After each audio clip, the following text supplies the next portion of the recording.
有时候有人问说，没有学历啊，如何在这个社会生存呢？你可以试着当政务委员啊。好，那如何克服用人为文凭的这个困境啊？这是一个 HR 的问题。确实就是我在当政务委员之前，上一份工作是在食安里国教科法委担任这个科法委员。那科法委员大家都知道说新课纲去年上路了嘛，那我们是从所谓的知识导向的这个教育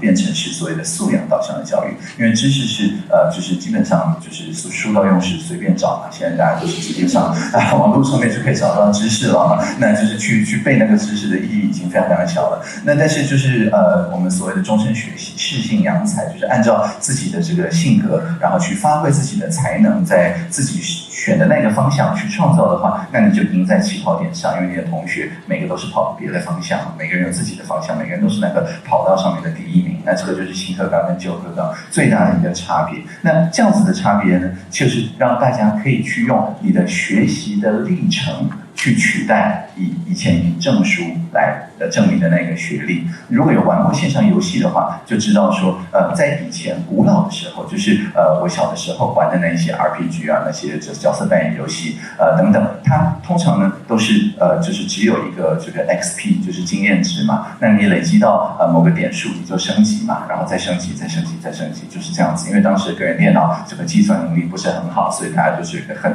线性的那样子一个系统。但现在就不一样了，现在的线上游戏大家都知道，就是你有一个技能树，技能树还可以自定，你还可以转职，转职完还可以二转还可以做各种各样子的事情。也就是说，每个人在学习历程的中间的那一棵技能树，那他可能18岁，就是从高中毕业之后，他也不是去大学不是线性的嘛，他是就直接投入这个社会进行创造。那就像我一样，这个创业个2年之后，发现说，我真的需要一些学术训练，那我再回大学来。回大学来之后呢，我是带着问题意识过来，所以过了1-2年，我勾了一些技能树之后，我就拿去应用啊，不管是透过像 USR 对于社区去进行应用，或者透过 UStart 去用创业进行应用等等都可以嘛。那应用之后，我又发现说，我需要更多的别的方面的知识，像管理学的知识啊、国际贸易的知识啊等等，我又回到学校，所以就说以后就是会像这个技能树一样，是一个 zigzag， 就是一个人一生之中会好几次去跟这个学校或学习发生关系，而这个学校在看到底谁要进来的时候，也会变成一个好像一个 curator， 就是一个策展人的这样一个角色。现在已经有大概50%左右的这个采认，不是看你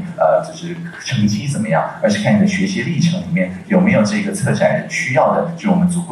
队打怪嘛，总是需要就是有坦嘛，有补嘛，有输出嘛，有什么之类的那这样加在一起才能够解决一个问题。所以我想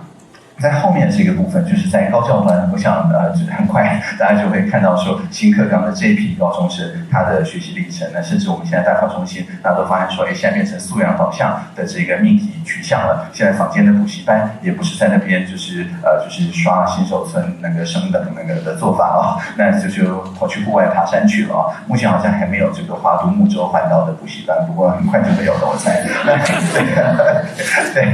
那所以在这个过程里面，其实重点就不是你的学历，因为你们已经没有办法有一个线性的数字来代表学历了，没有办法有一个线性的 institution 的名字来代表学历。每一个人的学历都会被学习历程慢慢的所取代。那这个时候，每一个社会生存的方式，就是看你的作品集看你参加过哪些创作是以你的创作，而不是你以前的这个分数来作为在这个社会上面跟社会上面其他人怎么组队打怪的这个方式。那要怎么克服用人为文凭的这个困境呢？最简单的，如果你是 HR 部门的话，其实我们现在好像外国人才要变成 also Taiwanese， 就是也取得我们这边国籍，还不用放弃他本来的等等这个方法里面，确实本来好像居留证永久居留工作签证等等，里面本来都有学历嘛。那但是我们现在就一个一个都把它从学历变成学历或相当于这个学历的取得的年纪的那么多年的工作的经验嘛，相关领域工作经验。而甚至在我们学位授予法里面也有说，如果你是在大学的阶段，然后刚刚讲的出去花2年去进行一个创作，去进行一个社会设计，去解决一个社会问题等等，在你的